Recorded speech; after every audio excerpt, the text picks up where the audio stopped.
नमस्कार दोस्तों। आज इस वीडियो के अंदर मैं आपको एक इन्फॉर्मेशन देने के लिए ये वीडियो मैं बना रहा हूँ। जितने भी लोग हमारे लॉ ग्रेजुएट्स हैं और अपनी जो एक अच्छी खासी नौकरी चाहते हैं अपनी एलएलबी की डिग्री यूज़ करने के बाद में या फिर बीए एलएलबी की डिग्री यूज़ करने के बाद में, तो उन सभी लोगों के लिए इन्फॉर्मेशन है कि India infrastructure finance company limited, जिसको शॉर्ट फॉर्म में IIFCL के नाम से जाना जाता है, तो यहाँ पे जो एक वैकेंसी मेरे को देखने को मिली है, ये अभी लेटेस्ट अपडेट है।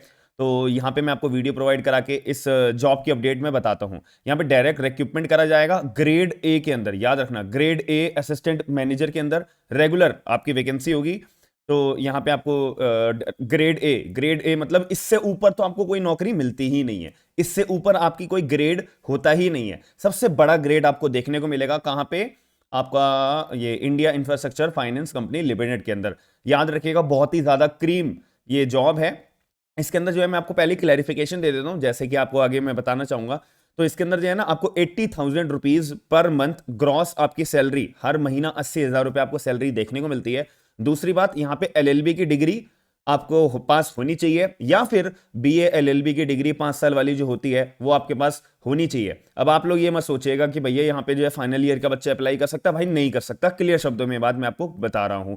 और यहाँ पे जो है सिलेक्शन प्रोसीजर आपका एग्जाम के जरिए होगा, बस एक एग्जाम आपको देना है और कोई एग्जाम आपको नहीं देना। बाकी सारी डिटेल्स मैं आपको भी इस वीडियो के अंदर देता हूं, ठीक है। यहाँ पे जो है ना ऑनलाइन एप्लीकेशन फॉर्म आपके 11 मार्च 2023 से फॉर्म भरने चालू हो चुके हैं और ये फॉर्म की विंडो ओपन अप रहेगी 2 अप्रैल 2023 तक। आप जो है अपना फॉर्म ये ग्रेड ए असिस्टेंट मैनेजर के लिए IIFCL के अंदर अगर नौकरी पाना चाहते हो तो यहाँ पे भर सकते हो। टेंटेटिव डेट, एग्जाम की डेट कब होगी? अप्रैल 2023 के अंदर भाई देखो एग्जाम होगा, बट अभी तारीख फिक्स नहीं है, ठीक है।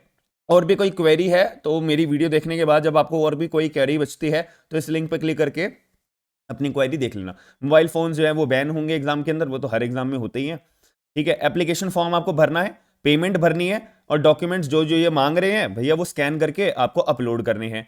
तो जो एप्लीकेशन फॉर्म है कैसे भरने का लिंक क्या है वो मैं आपको सारी चीज़ें डिस्क्रिप्शन बॉक्स के अंदर दे दूंगा, और इसकी जो पर्टिकुलर ये PDF है इसका भी लिंक मैं आपको डिस्क्रिप्शन बॉक्स के अंदर दे दूंगा। और इसके बाद जो है यहाँ पर हमने एप्लीकेशन फॉर्म अपना भर लिया, ये बता रखा है कैसे कैसे भरना है, ये आप चेक कर लेना। पेमेंट क्या है फॉर्म की? 500 रुपये भाई। जनरल वाले, EWS वाले, OBC वाले, इनके लिए 500 रुपये आपको एप्लीकेशन फॉर्म फी करनी है। लेकिन अगर आप PWD की कैटेगरी में आते हो, शेड्यूल कास्ट या शेड्यूल ट्राइब्स की कैटेगरी में आते हो, तो आपको जो है एक भी रुपया पे नहीं करना एप्लीकेशन फी का, याद रखिएगा। और ऑनलाइन मोड से आपको पेमेंट करनी है, ऑनलाइन मोड से आपको अपना एप्लीकेशन फॉर्म भरना है। यही सारी बातें आपको बता रखी है कैसे कैसे आपको फॉर्म भरना है। बट मुद्दे की बात अभी आपको बता देता हूँ। यहाँ पे क्या पोस्ट का नाम है assistant manager grade A, regular जो है आपकी नौकरी लगेगी।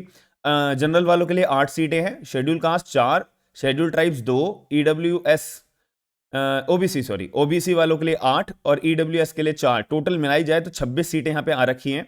ये आपको क्लियर शब्दों में बता रखा है। और इसके अंदर जो है यहाँ पे स्केल भी बता रखा है। देखो ग्रॉस मंथली सैलरी 80,000 रुपये, जैसे मैंने आपको वीडियो के स्टार्टिंग में भी बताया था ना, 80,000 रुपये आपको ग्रॉस सैलरी मिलेगी, ये पे स्केल के हिसाब से बता रखा है। और इसके अंदर आपकी एलिजिबिलिटी कंडीशन क्या है? आप सिटीजन ऑफ इंडिया होने चाहिए और मिनिमम आपके पास जो है कोई ना कोई एक मिनिमम LLB की डिग्री होनी चाहिए, या तो काम चल जाएगा। BA LLB की डिग्री है जो 5 साल वाली होती है, काम चल जाएगा, याद रखिएगा।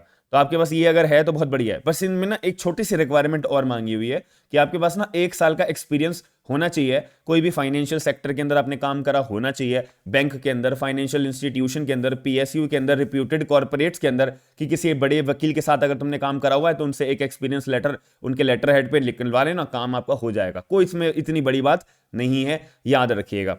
तो 1 साल का किसी से भी आप अगर लेटर बनवा लेते हो, अपना एक्सपीरियंस लेटर, काम करा जहां पे अपने अच्छी जगह पे काम करा है, तो आपका काम हो जाएगा। कोई इसमें बड़ी बात नहीं है। क्यों? क्योंकि यार ये ना एक बहुत रेप्यूटेड जॉब है, ग्रेड ए लेवल वाली जॉब है, इससे ऊपर कोई आपको लेवल होती नहीं है। ये सबसे बड़ी पोस्ट आपको देखने को मिलेगी, डायरेक्ट आप असिस्टेंट मैनेजर बन रहे हो, याद रखिएगा। तो बहुत बड़ी बात होती है। तो एज रिक्वायरमेंट यहाँ पे याद रखिएगा बहुत स्ट्रिक्ट है। मिनिमम अगर आपकी 30 साल की उम्र है ना भाई, जब भी आप मिनिमम 30 साल से कम उम्र आपका अगर है तभी आप फॉर्म भर सकते हो, वरना सॉरी आप नहीं भर सकते। मिनिमम एज लिमिट है 21 साल। मिनिमम 21 साल अगर आपकी उम्र हो गई है, आपके पास LLB डिग्री है, आपके पास 1 साल का एक्सपीरियंस है, फॉर्म भरो। मैक्सिमम आपके पास 30 साल से कम होनी चाहिए, याद रखिएगा, ये क्लियर शब्द में। और ये रिलैक्सेशन भी है, अगर आप शेड्यूल कास्ट शेड्यूल ट्राइब्स वाले हो तो 5 साल आपको एक्सटेंड, यानी 35 साल तक आपको उम्र आपकी खींचती जाएगी ओबीसी वालों के लिए। लेकिन नॉन क्रीमी लेयर मतलब आपके घर में कोई भाई सरकारी नौकरी में अगर है तो आप क्रीमी लेयर के अंदर जो है आ जाओगे, तो इसलिए आपको ये रिलैक्सेशन नहीं मिलेगा। लेकिन ओबीसी अगर हो आपके घर में कोई परिवार में कोई सरकारी नौकरी पे नहीं है तो आपको 3 साल तक और जो है प्रेफरेंस दी जाएगी। पीडब्ल्यूडी वालों के लिए 10 साल, 8 साल, 5 साल, और अगर डोमिसाइल हो कश्मीर के तो 5 साल, या अगर आप 1984 में जो राइट्स हुए थे आपकी फैमिली उसमें दुर्घटना के थ्रू मारी गई थी, डेथ हो गई थी इनकी, तो 5 साल तक के लिए, और एक्स सर्विसमैन के लिए 5 ईयर्स। ठीक है, और यहाँ पे ना आपको सर्टिफिकेट भी जमा कराने होते हैं। ऐसा नहीं है कि भाई आपने बोल दिया कि मैं तो शेड्यूल कास्ट या शेड्यूल ट्राइब्स के थ्रू या ओबीसी के थ्रू या पीडब्ल्यूडी के थ्रू मैं बिलोंग करता हूँ तो ऐसे भरोसा कर लिया जाएगा, नहीं। यहाँ पे आपको जो है अपना एप्लीकेशन ये सर्टिफिकेट भी जमा कराना होता है, और एनओसी भी आपको देनी है कि भाई आप कहीं पे मान लेते काम कर रहे हो तो उनसे आपको एनओसी भी देनी पड़ेगी कि भाई आप यहाँ पे फॉर्म भरने जा रहे हो, पेपर दोगे, इंटरव्यू दोगे, तो उनको कोई ऑब्जेक्शन तो नहीं है ना आपकी ऑर्गेनाइजेशन को, आपके पर्टिकुलर बॉडी को। ठीक है, तो याद रखिएगा। अब यहाँ पे थोड़ा मैं टेस्ट के बारे में बता देता हूँ। तो test of reasoning objective number का होगा 20 नंबर का, क्वांटिटेटिव का पेपर के अंदर पोर्शन आएगा, इंग्लिश लैंग्वेज का पोर्शन आएगा, करंट अफेयर्स का पोर्शन आएगा, फाइनेंशियल सेक्टर के रिगार्डिंग जो हमारे करंट अफेयर्स होंगे। ऑब्वियसली यार आपकी जब फाइनेंशियल इंस्टीट्यूशन में जब नौकरी लग रही है तो ऑब्वियसली वहीं के करंट अफेयर्स, वहीं की नॉलेज, जैसे आपको करंट बहुत बड़ी तरीके से आपका पास नॉलेज होनी चाहिए। तो टोटल मिला के 100 नंबर का पेपर होगा 60 मिनट के अंदर अंदर। फिर एक बार सेक्शन नंबर 2 भी है आपका, जो आपका दूसरा एक पेपर होगा 60 मिनट का, जिसमें आपके पास ना डोमेन की नॉलेज होनी चाहिए कि finance, project, corporate banking, general management, risk management, corporate governance, accounting का, ये सारी चीज़ आपके पास होनी चाहिए। ये भी आपका पेपर मैक्सिमम कितने नंबर का है? हाँ 35 नंबर का होगा। ठीक है, तो इस पर भी आप थोड़ा ध्यान रखिएगा। तो ये टोटल 2 घंटे का पेपर होगा। तो अगर आप ये क्वालिफाई कर जाते हो फिर आपका इंटरव्यू होगा, इंटरव्यू क्रैक कर जाते हो, काम खत्म, डायरेक्ट आपको पोस्टिंग मिल जाएगी। तो ये सबसे बढ़िया नौकरी है मेरे हिसाब से। ठीक है, तो बहुत बढ़िया यहाँ पे आपको जॉब का एक्सपीरियंस देखने को मिलेगा, और बहुत बढ़िया आपको सैलरी देखने को मिलेगी, बहुत बढ़िया आपको जो है यहाँ पे एक्सपीरियंस मिलेगा अपनी लाइफ के अंदर लॉ डिग्री पाने के बाद में। तो अगर वीडियो पसंद आई हो तो वीडियो को लाइक जरूर करेगा। ऐसी डेली अपडेट्स जॉब के रिगार्डिंग अगर आप देखना चाहते हो तो प्लीज़ मुझे कमेंट बॉक्स में अपना पॉइंट ऑफ व्यू जरूर बताएगा। हम मिलते हैं नेक्स्ट वीडियो के अंदर। थैंक यू, धन्यवाद।